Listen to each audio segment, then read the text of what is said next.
आज हम लोग पढ़ेंगे relation between two angles. Two angle के बीच में रिलेशंस पढ़ेंगे। देखिए इसके बारे में थोड़ा सा आपको जानकारी देता हूँ। कहता है कि sometimes the magnitudes of two angles have a specific relations. We name such a pair of angles on the basis of the relation between their magnitude। ठीक है, तो मैग्नीट्यूड के आधार पर हम लोग इसके कुछ रिलेशन है, उस रिलेशन को पढ़ेंगे। इसमें से जो सबसे पहला है वो है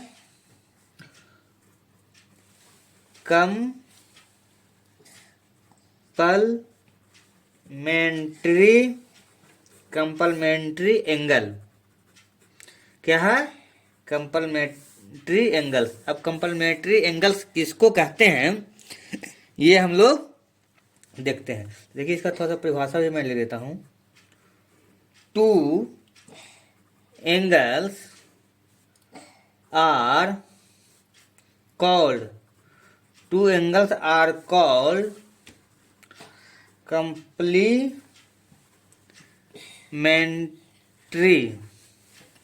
complementary angle if the sum of their magnitudes is 90 degree. Main ये हो गया। ठीक है, जैसे मान लिया जाए कि हमारे पास एक एंगल है। ठीक है, इस एंगल का नाम हो गया P, कॉमन पॉइंट हो गया। ठीक है, इधर का एक रे जा रही है जिसका नाम R है, इधर एक रे जा रही है जिसका नाम है Q। ठीक है, दो रे हो गए। अब इसके बीच का एंगल मैं मान ले रहा हूं अभी कि 60 डिग्री है। ठीक है, तो ये 60 डिग्री है। अगर इस 60 डिग्री का हम कंपलमेंट्री एंगल निकालेंगे तो कहता है कि दो एंगल इसका सम 90 डिग्री होना चाहिए। Two angles are called complementary angles if the sum of their magnitude is 90 degree. मतलब कि इसका जो कंपलमेंट्री एंगल निकलेगा वो हमको निकालना होगा माइनस करके। इस एंगल का नाम कितना है, नाम बताता हूं पहले।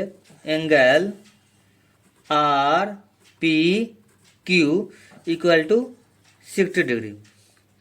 अब इसका कंपलमेंट्री एंगल निकालेंगे तो क्या होगा? कंपलमेंट्री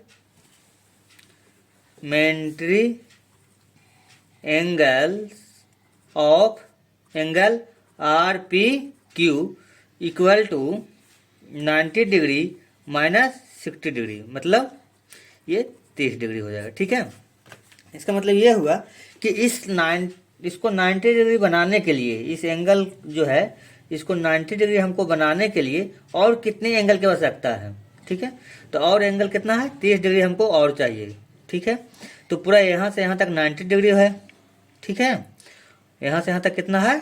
90 डिग्री। और ये 30 डिग्री, ये 60 डिग्री। तो 60 डिग्री का कंपलमेंट्री 30 डिग्री हो गया, और 30 डिग्री का कंपलमेंट्री अगर पूछे तो 60 डिग्री हो गया। तो इस तरह से हम देख रहे हैं कि कंपलमेंट्री एंगल किसको कहते हैं? जिसका सम 90 डिग्री हो। और एक दूसरा ये और होता है जिसका नाम है, चलिए दूसरे वाले को हम नाम लिख के बताते हैं। इसका नाम है सप्लीमेंट्री एंगल, SUPPLE। ठीक है, सपल और मेंट्री, MENTRY, मेंट्री एंगल, सप्लीमेंट्री एंगल। ठीक है, अब सप्लीमेंट्री एंगल किसको कहेंगे तो इसके बारे में भी हम दो लाइन लिख लेते हैं। ठीक है, तो देखिए two angles are called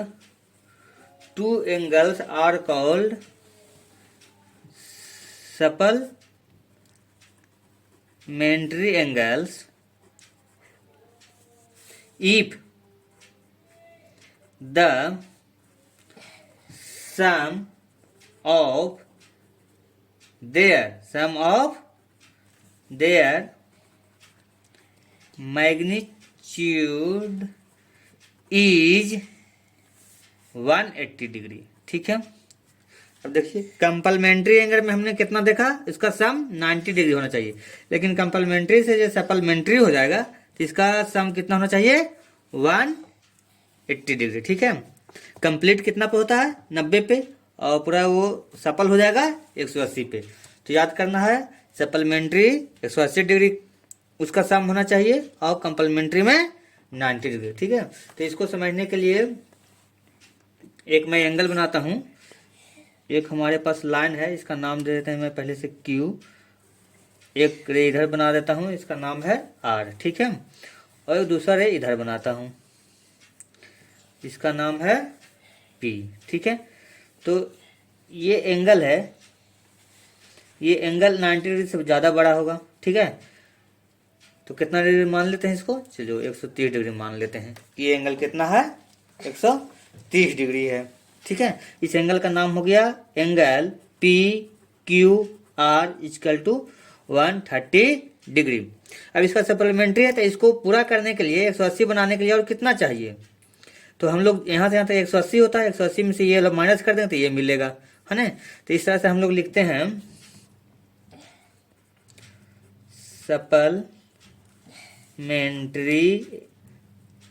angles of किसका, angle P Q R equal to 180 degree minus 130 degree. ठीक है। तो इस तरह से कितना आ जाएगा, घटाएंगे तो 50 डिग्री, है ना। तो इसका सप्लीमेंट्री एंगल कितना आया, 50 डिग्री। अब देखिए 130 और प्लस 50 ये दोनों मिला के कितना आ जाएगा, 180 डिग्री। ठीक है। तो ये हो गया सप्लीमेंट्री। मतलब सप्लीमेंट्री कितना पूरा करेगा, 180। ठीक है। इतना यहाँ तक 130 था, और कितना आगे चलेंगे कि पूरा 180 हो जाएगा, तो 50 डिग्री और चलेंगे तो पूरा 180 आ जाएगी। ठीक है। तो इस तरह से सप्लीमेंट्री बनाने के लिए 180 चाहिए और कंप्लीमेंट्री बनाने के लिए 90 चाहिए। ठीक है। तो ये दो चीज हमको याद रखेंगे जो बहुत ही इंपॉर्टेंट है। इस पर कई क्वेश्चन हैं, इस क्वेश्चन के लिए हम क्वेश्चन भी बनाने के लिए आपको बताएंगे कि ये कैसे बनता है। ठीक है। Thank you.